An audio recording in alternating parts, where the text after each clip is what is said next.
By the time the fleet was ready for its first training exercises, humanity had changed. People who had once felt powerless now moved with purpose. Leaders who had argued over borders and resources now planned strategies together. Ordinary citizens had become skilled in technology, tactics, and communication. And in hidden bunkers, children who had survived the initial attacks trained alongside adults, learning to use their intelligence as a weapon. Humanity was no longer weak. Humanity was no longer afraid. Finally, the day came when the first full fleet of Iron Dawn launched into orbit. Thousands of humans watched from Earth, tears in their eyes, hearts filled with hope and pride. What had once been a planet of grief and helplessness was now a planet of power and potential. They were ready to show the galaxy that humanity, though small and underestimated, could not be defeated. They would fight not for revenge alone, but for justice, for survival, and for every life the Council had tried to destroy. Humanity had been humiliated and broken. They had mourned their children, witnessed atrocities, and felt fear as never before. But from that fear and grief, a new strength had grown. The Iron Dawn fleet was humanity's first step toward reclaiming honor and proving to the galaxy that humans, though once oppressed, were unstoppable when united. The war to come would test them in ways they could not yet imagine. But Earth's people had already learned the greatest lesson. Together they could rise from any darkness, and so, humanity waited not with despair but with determination, for the moment when the galaxy would finally see the true power of Earth's children, and the courage of their survivors. The Iron Dawn fleet had been months in preparation, but now it floated silently above Earth, ready to begin its first mission. The ships gleamed under the sunlight, each one a testament to human skill, ingenuity, and determination. Pilots checked controls, engineers ran final diagnostics, and commanders reviewed battle strategies. Every person aboard knew the stakes. The galaxy had mocked humanity, executed its children, and assumed Earth could do nothing. That mistake would not be repeated. The target was a remote galactic outpost, far from the central worlds but critical as a supply and communication hub. It was lightly defended, yet the Council had never expected humans to reach it so quickly. Sensors aboard the Iron Dawn ships picked up every detail: ship positions, energy fields, and patrol schedules.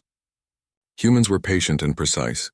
Unlike other species, they had learned to adapt quickly, to turn mistakes into opportunity, and to think in ways the Council could not predict. At precisely the moment calculated by their strategists, the fleet launched its attack.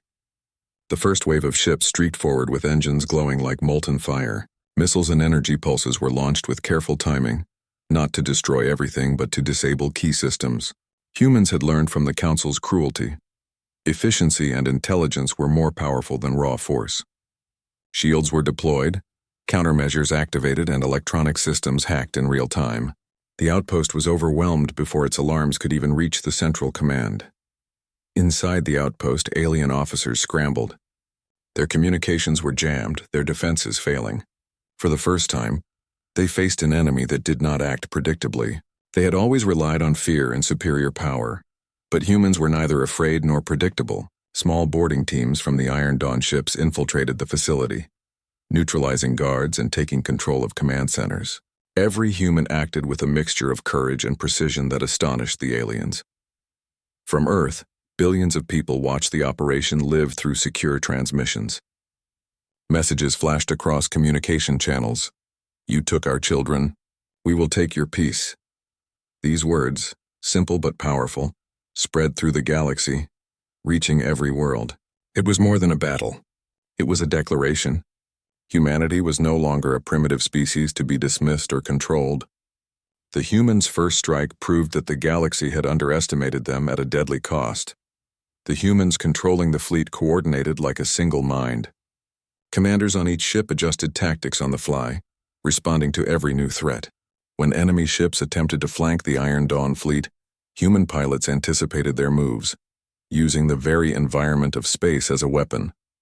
Asteroid fields became shields.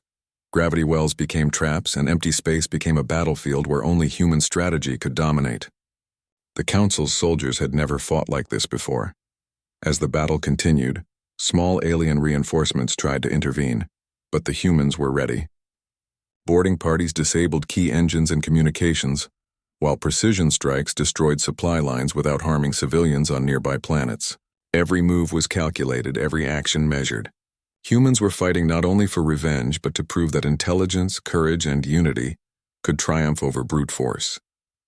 The outpost's commander realized too late that humans were different. They did not fight like other species. They learned quickly, adapted to new threats, and worked together as one. He tried to call for reinforcements, but the fleet had already intercepted all transmissions.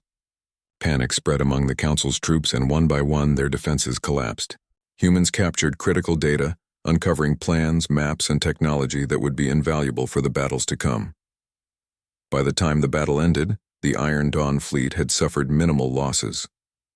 Humans had taken control of the outpost, captured vital intelligence, and demonstrated their power for the first time. Across the galaxy, news of their victory spread like wildfire. Worlds that had dismissed Earth began to reconsider. Some alien factions secretly cheered, realizing that the Council's cruelty had created an enemy that was brilliant, relentless, and unstoppable. Back on Earth, celebrations were muted but meaningful. People knew this was only the beginning. The first strike had been a proof of concept, a demonstration that humans were no longer powerless. Survivors of the Children's Massacre, engineers, scientists, and commanders felt a surge of pride. Humanity had taken the first step toward justice. They had struck the Council where it hurt most, its pride, its resources, and its belief in their own superiority. But even in victory, humans did not celebrate blindly. They understood that the Council would respond with force, and that future battles would be even more dangerous. Plans were made to fortify the fleet, train more pilots, and gather more allies. The Iron Dawn was no longer just a fleet. It was the symbol of humanity's rise, the first strike of a long campaign that would reclaim honor, seek justice, and protect the future of all humans. As the last of the outpost systems were secured, commanders gathered for a silent moment of reflection. The memory of the executed children weighed on them heavily, but so did a quiet hope. They had begun humanity's revenge not with rage alone, but with intelligence, courage, and unity. The first blow had been struck, and the galaxy would never forget it. Humans were here, and they were a force unlike any other. Above Earth, the Iron Dawn fleet returned to orbit, not as conquerors, but as a symbol of human strength and determination. The first victory was theirs, but the war had only begun. Humanity had proven that even after tragedy, even after fear, it could rise, adapt, and strike back. The message was clear to the galaxy. Underestimate humans at your own peril. And somewhere in the hearts of every human who had survived, a single thought burned brighter than all else. The children may have been taken, but humanity would rise, stronger, smarter, and more unstoppable than ever. The galaxy had heard of humanity's first strike, and it trembled. The Council could no longer treat Earth as a minor threat. Humanity had shown brilliance, courage, and unity that no alien species had expected. Word of the Iron Dawn fleet spread quickly, reaching distant star systems. Some worlds began to whisper their support secretly, while others prepared for war. Humanity had made its first move, and now the galaxy would face the consequences. Human fleets left Earth in waves, striking multiple outposts simultaneously. Each mission was carefully planned, using intelligence captured from earlier battles. Humans did not rely solely on firepower. They used strategy, creativity, and adaptability in ways that confounded the Council. Ships moved in unexpected patterns. Ambushes were laid in asteroid fields, and decoy fleets tricked enemy sensors. The Council's forces were powerful, but they were rigid. Humans were flexible, learning from every encounter and improving instantly. On distant worlds, alien factions watched with growing unease. Some had secretly disagreed with the Council's execution of Earth's children. These factions began to defect, providing humans with ships, intelligence, and safe passage. Human commanders welcomed them carefully, knowing that trust was earned. Every ally gained increased humanity's strength and reach. The Iron Dawn fleet was no longer just Earth's army. It was becoming a coalition of justice. Meanwhile, back on Earth, civilians continued to play their part. Engineers worked day and night to repair and upgrade ships, while scientists studied captured alien technology to improve their weapons and shields. Children who had survived the initial attacks were trained in tactics, coding, and strategy. They became intelligence officers, pilots, and inventors, proving that even the youngest humans could contribute to the war effort. Every human, from the oldest to the youngest, had a role. The sky above Earth was not its usual peaceful blue. Instead, it was streaked with enormous shadows. the massive ships of the Galactic Council, hovering silently over the planet's great cities. People across continents stopped in their tracks, staring up at the dark silhouettes that blocked the sun. Panic spread quickly, but it was soon replaced by a strange, chilling quiet. Humanity knew the Council rarely visited planets without reason. And now the reason was horrifying. Inside the Council's main vessel, a crystal chamber glowed coldly. Representatives from every major alien race sat in judgment, their faces unreadable. In their eyes, humanity was nothing more than a primitive threat, unpredictable, dangerous, and unworthy of mercy. The sentence was announced without hesitation. All Earth's children who had shown exceptional intelligence, courage, or potential were to be executed immediately. The message was broadcast across every communication channel, ensuring the world would witness it.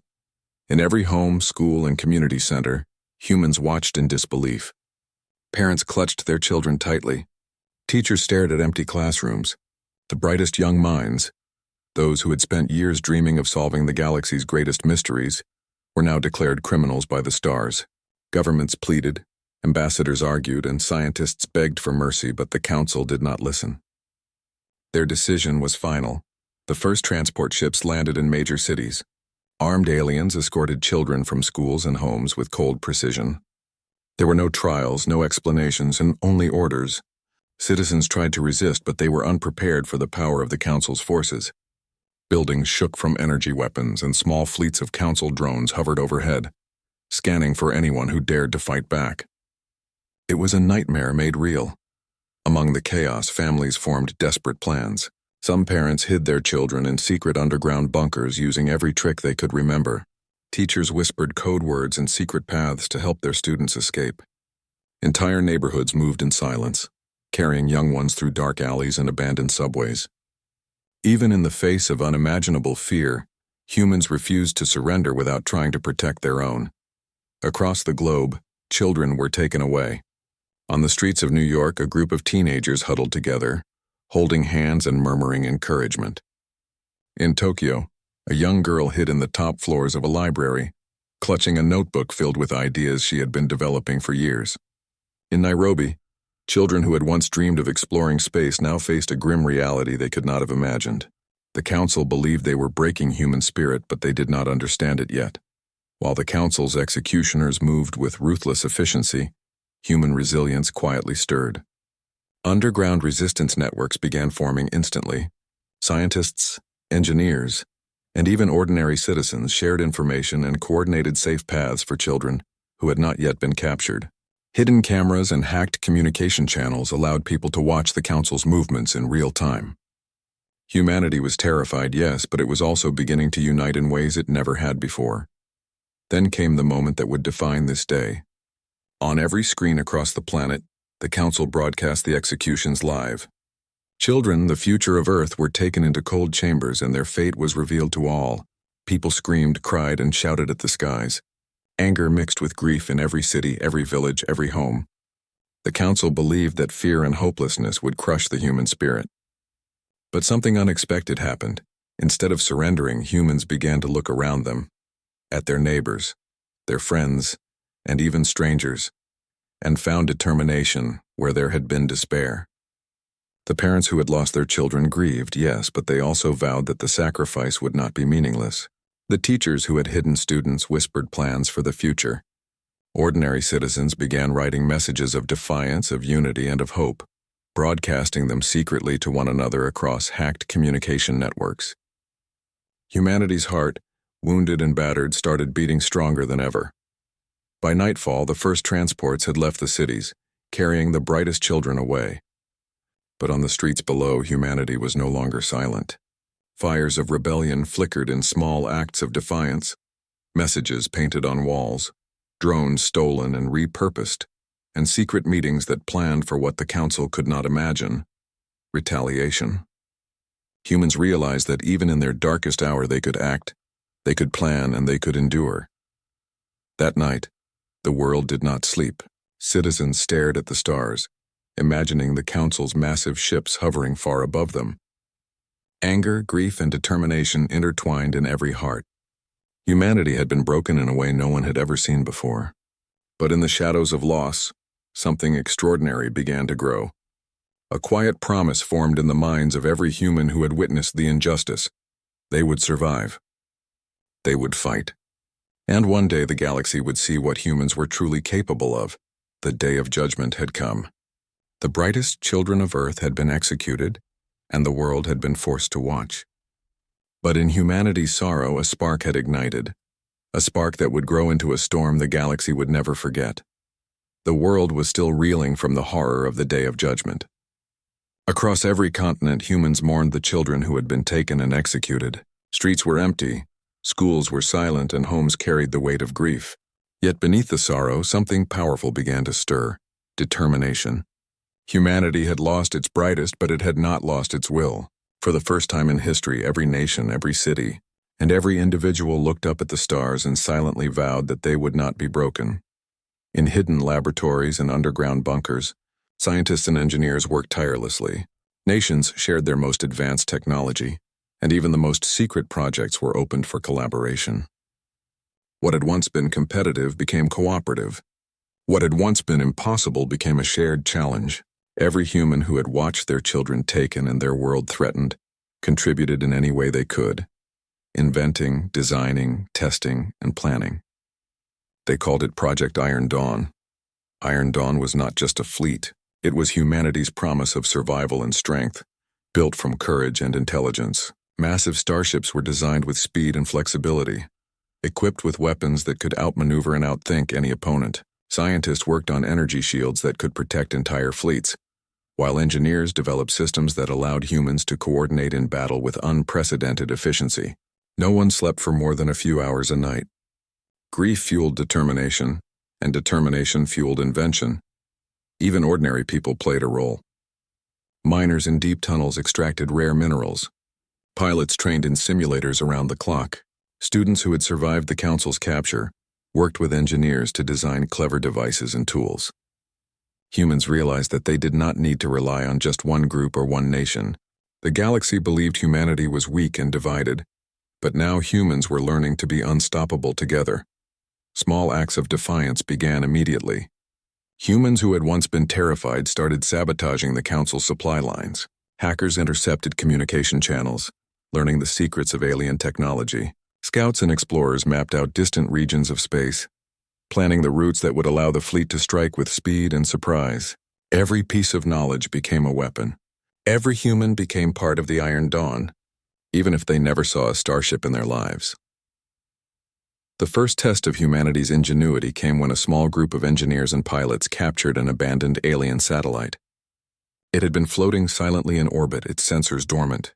Using simple but clever modifications, humans reprogrammed it to send false readings to the Council's fleet. It was a small victory, but it sent a message. Humans were learning, adapting, and overcoming. The Council, arrogant and confident, had no idea that Earth was no longer helpless. As months passed, the Iron Dawn fleet grew. Massive construction yards on the Moon, Mars, and in hidden asteroid colonies built the first ships. The Earth itself was transformed into a hub of preparation and planning. Civilians helped in secret, feeding engineers, maintaining facilities, and keeping morale high. Children who had survived the initial capture, hidden by their families, were trained in intelligence and tactics, ensuring that the future of humanity would never be caught unprepared again. At the same time, humans reached out to sympathetic alien factions. Not all species agreed with the Council's cruelty. Some had watched the executions and felt shame or anger. Secret alliances formed, providing Earth with technology, information, and support. Humans did not trust blindly, but they knew that a united front would strengthen their cause. Together they began to form a plan for the future, a way to strike back not in fear but in power. Every human action, from the smallest to the largest, was guided by a single goal: survival and revenge. The Council had believed that fear would crush humanity's spirit, but instead it had sparked a fire. Engineers named the fleet Iron Dawn because it symbolized a new beginning, a day when humanity would rise from loss and grief into strength and action. It was more than metal and energy. It was the embodiment of human courage, creativity, and unity. The Council, desperate to maintain control, sent massive fleets to crush humanity. But humans anticipated these attacks.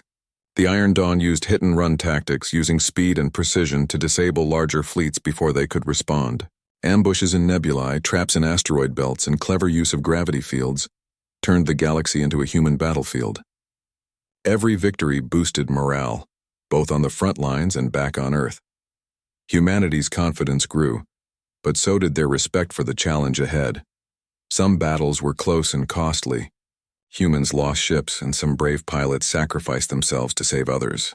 Yet every loss strengthened their resolve. Humans learned quickly, adapting their strategies with each encounter. They discovered that unity and creativity could overcome even the most advanced weapons. They also realized the importance of protecting innocent worlds, liberating planets enslaved by the Council. Each liberation added new allies and resources, further strengthening humanity's position in the galaxy. One of the most important victories came when humans captured a Council communications hub. Inside, they found records of past atrocities, including detailed accounts of the children's executions. The evidence shocked even the sympathetic alien factions. Broadcast across the galaxy, it exposed the Council's crimes and fueled uprisings in many star systems. Worlds that had previously been neutral now rose against their rulers, inspired by the courage and justice of humanity. The war intensified. Humans faced larger fleets, more complex defenses, and cunning tactics from the Council. But with every challenge, humans adapted. Engineers modified weapons mid-battle, pilots created new maneuvers on the spot, and commanders coordinated strategies in ways no AI could predict.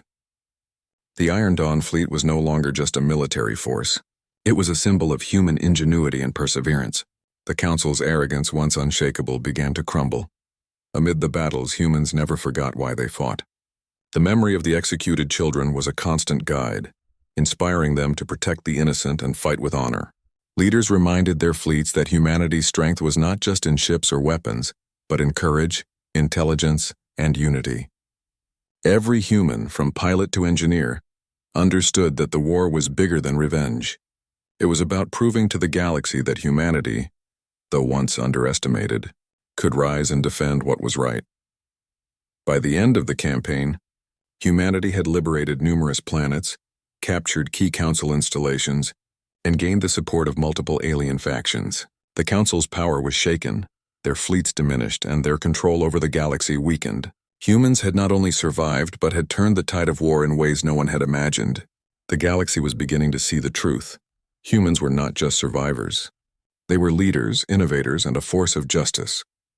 As the Iron Dawn fleet returned to Earth for resupply, commanders reviewed their victories and losses. Each battle had been hard fought, but every victory had strengthened humanity's resolve. They had struck fear into the Council, inspired allies across star systems, and proven that unity, intelligence, and courage were stronger than fear and oppression. Humanity had entered the war of reckoning, and they would not stop until the galaxy knew the price of underestimating Earth. The stars above Earth sparkled, but for the humans below, they no longer represented fear. They represented opportunity, challenge, and the promise of justice. Humanity had survived the darkest day in its history, but now it had become something far greater, a beacon of courage, a force of innovation, and a symbol of hope for the galaxy. The War of Reckoning had begun, and the galaxy would never forget the power of humans united. The galaxy held its breath. After years of preparation, planning, and battle, humanity's final strike was ready. The Iron Dawn fleet, larger and more powerful than ever, approached the Council's capital world. Every ship gleamed in the light of distant suns, carrying pilots, soldiers, and engineers who had spent months preparing for this moment. Humanity was no longer the species the Council had underestimated. They were a united force, guided by intelligence, courage, and the memory of the children lost so long ago. As the fleet moved into position, human commanders issued final orders. They had faced countless battles and adapted to every challenge, but this was the greatest test. The Council's defenses were immense. Massive fleets, powerful energy shields, and automated weapon systems designed to annihilate any intruder. Yet humans were ready. They had studied every pattern, every weakness, and every tactic. What they lacked in numbers, they made up for in strategy, creativity, and determination. The battle began with a blinding display of light. Human ships moved like a single organism, weaving between laser fire and energy barriers with precision that surprised even the most experienced alien officers. Missiles were fired in perfect coordination, disabling key defense systems. Boarding teams prepared for the final assault on the Council's command centers. Humans struck with purpose, not chaos. Every movement, every decision had been calculated for maximum effect. Inside the Council's capital, panic spread. Leaders who had once believed themselves untouchable now realized the truth. Humans were not only clever, but unstoppable when united. They tried to organize counterattacks, but the Iron Dawn fleet adapted instantly. Strategies that had worked for centuries against other species failed miserably against humans. Every human pilot, soldier, and strategist had learned to think, adapt, and act in ways no machine or alien mind could predict. Amid the battle, a small team of human operatives infiltrated the Council's central chamber. They moved silently through corridors, avoiding detection and disabling security systems with tools created from human ingenuity. When they finally reached the Council leaders, they were not filled with hatred, only determination. Their goal was clear: to reveal the truth of the Council's crimes to the galaxy and end the cycle of oppression, not to destroy indiscriminately. At the heart of the capital, the team activated a system to broadcast evidence of the children's executions. Images, documents, and testimonies streamed across every planet in the galaxy. The truth could no longer be hidden. Citizens of countless worlds gasped in shock and outrage. Worlds that had supported the Council quietly began to rise against their rulers. The Council's power crumbled not from fire or missiles, but from exposure and justice. Back in space, the Iron Dawn fleet faced one final counterattack. The Council sent its remaining fleets to intercept, hoping to crush humanity before the evidence could spread. But humans were ready. Using their unmatched tactics, they divided, regrouped, and outmaneuvered the enemy. Small squads disabled massive ships from within, while coordinated strikes shattered larger formations. Every human acted with courage, skill, and intelligence, proving that unity was more powerful than fear. When the battle ended, the Council's fleets were broken, their command centers captured or destroyed. The surviving leaders were brought before a tribunal of humans and allied alien species. Instead of revenge, humans chose justice. The leaders were held accountable for their crimes, and new governance systems were established to ensure no species could harm another's young. Humanity had risen not just to fight, but to create a fairer galaxy. The children's memory was honored across the stars. Memorials were built on liberated worlds, and the lessons of the executions became a symbol of unity and vigilance. Humanity's revenge had not been blind or cruel. It had been measured, intelligent, and purposeful, a demonstration that courage and justice could overcome cruelty and oppression. For the first time, humans could look to the stars without fear, knowing they had secured a future for themselves and others. On Earth, celebrations were quiet, but full of pride. People hugged one another, tears flowing freely. The grief of the past years had transformed into hope and accomplishment. Humanity had survived unimaginable tragedy, built an unstoppable force, and used it not for endless war but for justice. The Iron Dawn fleet returned home as heroes, but their true victory lay in what they had achieved. A galaxy that could no longer ignore human strength, intelligence, and moral courage. The stars above seemed brighter now. Every human remembered the children who had been lost, carrying their memory as both inspiration and warning. The galaxy had witnessed humanity's rise from grief to greatness. The executed children had sparked a force that could not be broken. Humanity's revenge was not destruction, nor was it hatred. It was justice, thoughtful, fair, and powerful. And in that justice, humans had finally proven what the galaxy had long underestimated: that they were a species capable of courage, wisdom, and the highest form of strength. As Earth turned beneath the orbiting fleet, humans looked toward the future. They knew challenges would come, but now they faced the galaxy with confidence.